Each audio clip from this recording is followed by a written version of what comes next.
기도하겠습니다. 사랑의 하나님, 저희들이 가는 길이 멀고 험할지라도 주님만을 따라가기 원합니다. 이 아침에 하나님께서 부르신 예배를 통하여 아버지, 저희들의 마음이 다시 결단하게 하소서. 여호수아의 고백처럼 나와 내 집은 오직 여호와를 경외하겠다라는 이 마음이 우리 안에 있게 하여 주시옵시고, 어떠한 순간에도 좌로나 우로나 치우치지 않게 하시고 온전히 굳건히 주님이 인도하시는 길로 나아갈 수 있도록 오늘 예배 가운데 저희들을 다시 새롭게 하여 주시옵소서. 깨닫는 지혜를 주시고 예배의 사모함을 주시고 주님 앞에 엎드리기 원하며 기도로 응답받기 원합니다. 오늘 이 아침에 하나님께 부르짖는 모든 기도의 제목이 주님의 뜻 가운데 응답되게 하여 주시옵시고, 주님 말씀하셔서 하나님 모든 것이 새로워지고 변화되어지고 다시 예수께로 돌아갈 수 있는 놀라운 길을 주님께서 열어주시옵소서. 모든 영광 주님께 올려드리며 살아계신 예수 그리스도의 이름으로 기도합니다. 아멘. 오늘 우리 하나님의 말씀 함께 보겠습니다. 사도행전 19장 1절에서 10절입니다. 사도행전 19장 1절에서 10절 말씀입니다.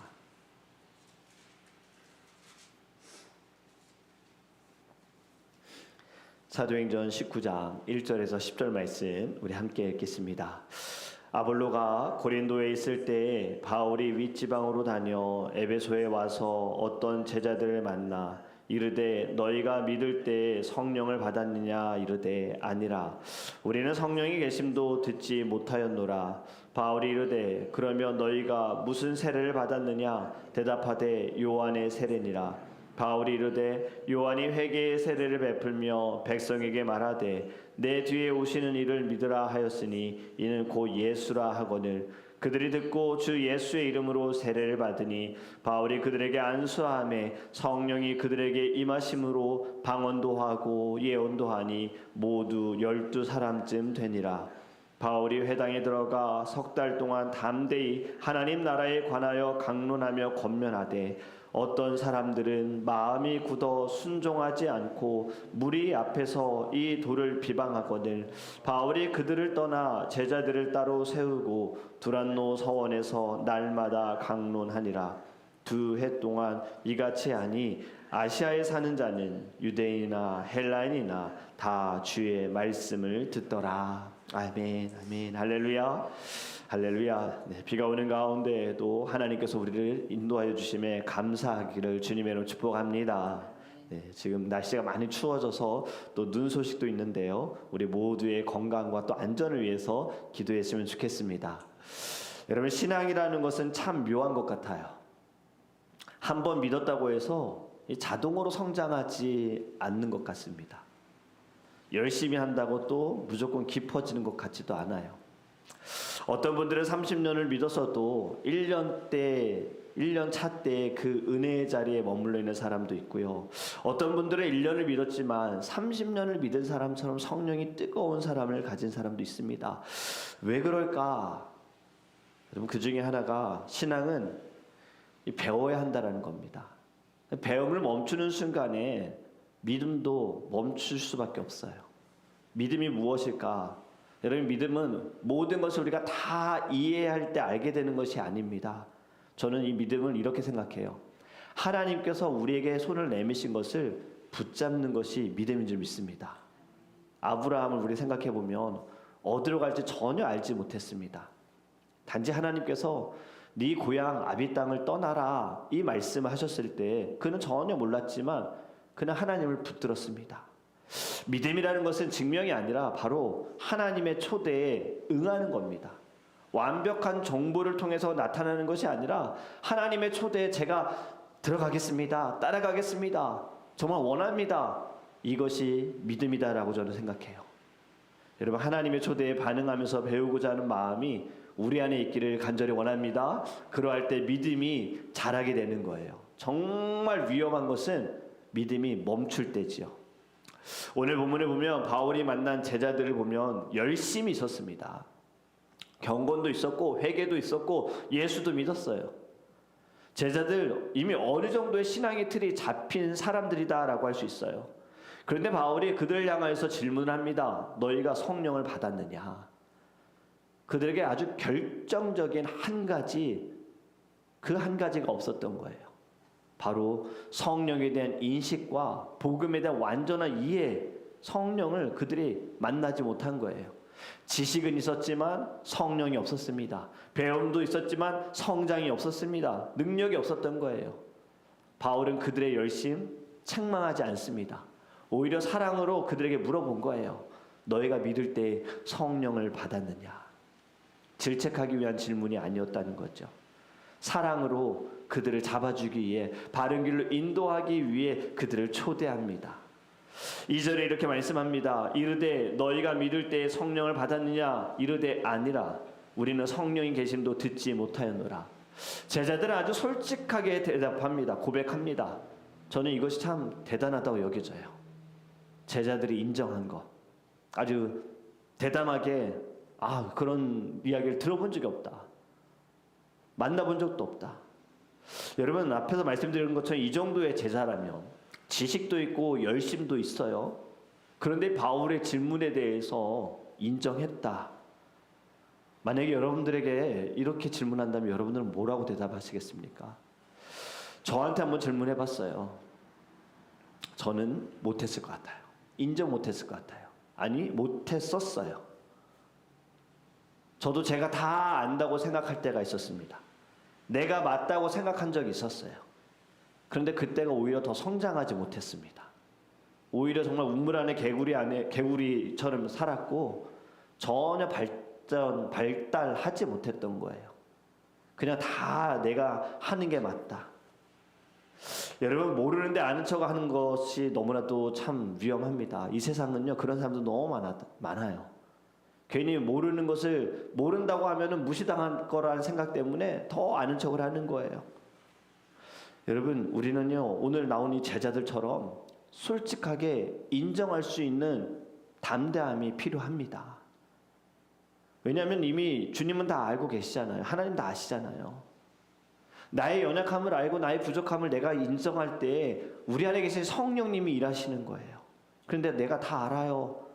저는 다 배웠던 거예요. 들었던 거예요. 제 생각이 맞습니다. 그렇게 해봐야 경험했던 일이 있었기 때문에 제가 말한 대로 해야 됩니다. 이런 생각을 가지고 있을 때에는 우리 안에 계신 하나님이 일하시지 않습니다. 그래, 네 생각이 맞으면 그냥 네가 해라. 네가 하는 말이 맞으면 네가 해라. 여러분, 예배를 드릴 때마다 교회를 다니는 사람들마다 은혜로 평가하는 경우들이 많습니다. 예배가 은혜롭다, 이 교회가 은혜롭다, 말씀이 은혜롭다, 찬양이 은혜롭다. 여러분, 예배도 교회도 은혜로 평가받는 것이 아닙니다. 이건 정말 잘못된 신앙관입니다. 왜 우리가 은혜를 받지 못하는 이유 중에 하나, 바로 오늘 이 말씀인 거예요. 내가 너무 안다고 생각하기 때문에. 내가 너무 잘 안다고. 오히려 너무 많이 아는 것으로 인하여서 하나님께 나아가지 못하는 사람들이 있어요. 바리새인들이 그렇잖아요. 율법에 대해서 내가 너무 많이 잘 아는데 어찌 예수라는 자가, 어찌 제자들이, 어찌 사도 바울이 우리를 가르치느냐, 저들이 어찌 우리를 자꾸 어렵게 만드느냐, 배울 마음이 없는 거예요. 여러분, 우리 안에 겸손함이 있어야 할 줄 믿습니다.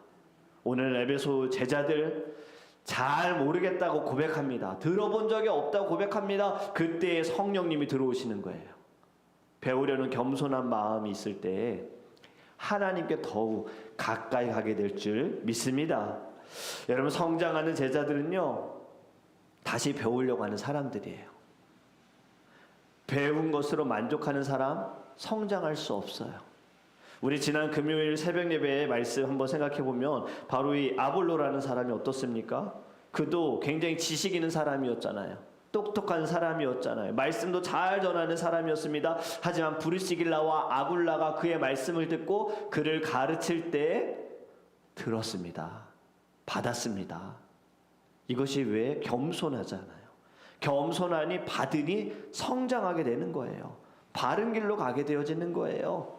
그리고 바울의 동역자가 되었어요.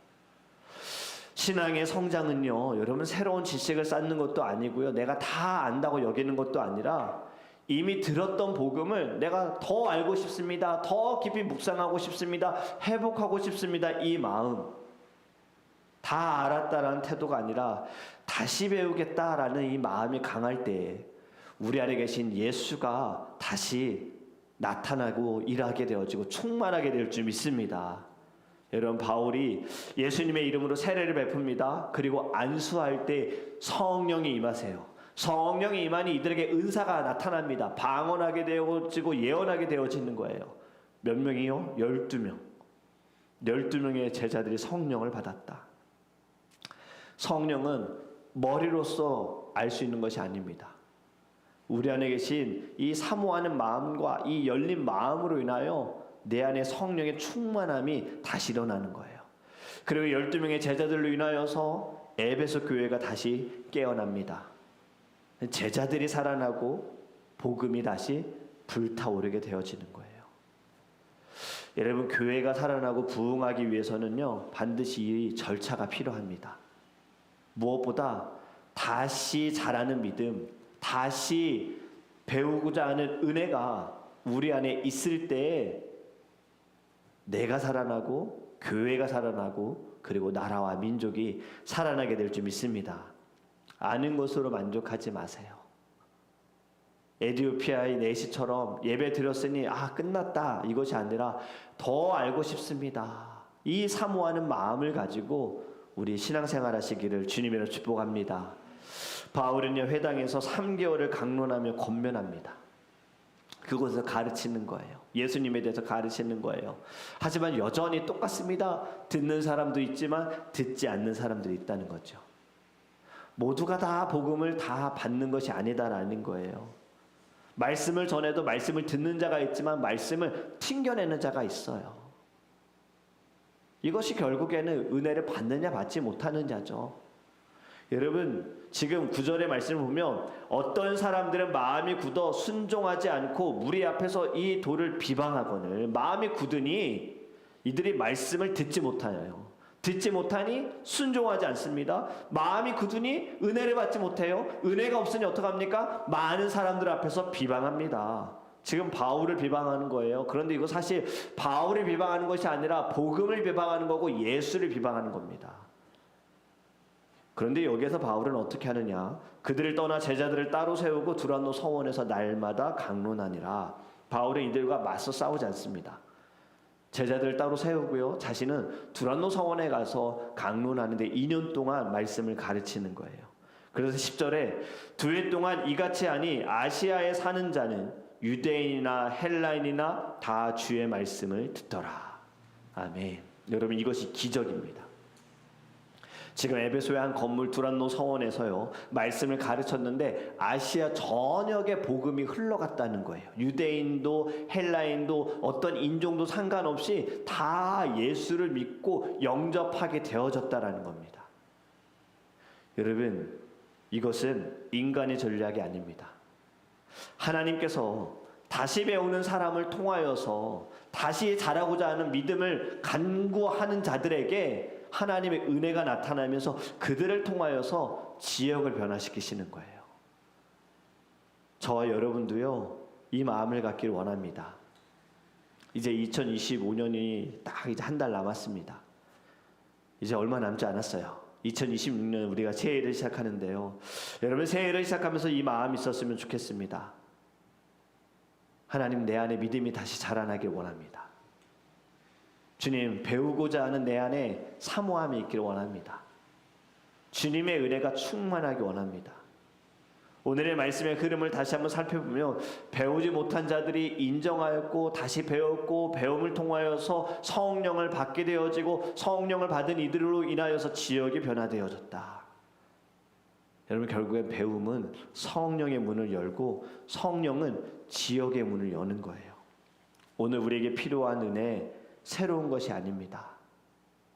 우리 이미 너무나도 많은 말씀들도 들었습니다. 오랜 신앙생활을 하면서 우리 많은 것들도 경험했습니다. 정말 중요한 것은 다시 배우고자 하는 마음입니다.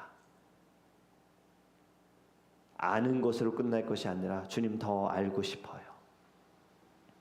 주님 더 가까이 하고 싶어요. 주님께 더 나아가고 싶어요. 이 마음을 갖는 사람에게 다시 자라는 믿음이 우리 가운데 나타나게 될 줄 믿습니다. 여러분, 오늘 하루를 살아가면서 오늘 말씀을 기억하며 우리 하나님께 정말 믿음으로 승리하셨으면 좋겠어요. 주님, 제 안에 믿음을 주세요. 믿음이 있는 사람, 믿음이 강한 사람 누가 있을까요? 우리는 늘 일어섰다가 또 쓰러졌다가 또 쓰러지는 그 순간에 하나님이 다시 일으켜 주십니다.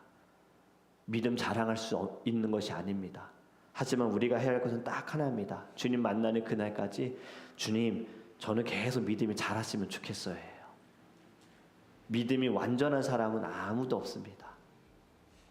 믿음의 조상 아브라함이라는 사람도 쓰러진 적도 있고 넘어진 적도 있고 자신의 생각이 앞선 적도 있었습니다. 그럼에도 불구하고 하나님은 택한 자를 하나님께서 끝까지 인도하여 주셨어요. 저와 여러분들도 이 마음을 가지셔야 합니다. 우리는 믿음이 강한 자가 아닙니다. 여전히 하나님의 믿음이, 하나님께서 주신 믿음이 필요한 사람입니다. 오늘도 우리는 이 마음을 가지고 하나님께 기도하기 원합니다. 주님, 배우고 싶습니다. 주님, 다시 주님을 만나고 싶습니다. 주님의 얼굴을 보고 싶습니다. 주님, 주님 가신 길을 따라가기 원합니다. 주님의 말씀하신 길로 나아가기 원합니다. 하나님, 내 앞에 어려움이 있을지라도 고난이 있을지라도 주님이 말씀하신다면 기꺼이 주님 나아가게 하소서. 내 안에 이 믿음, 사모하는 마음 주님 내 안에 부으소서. 다 함께 주여 부르셔 동성기도 합니다. 주여!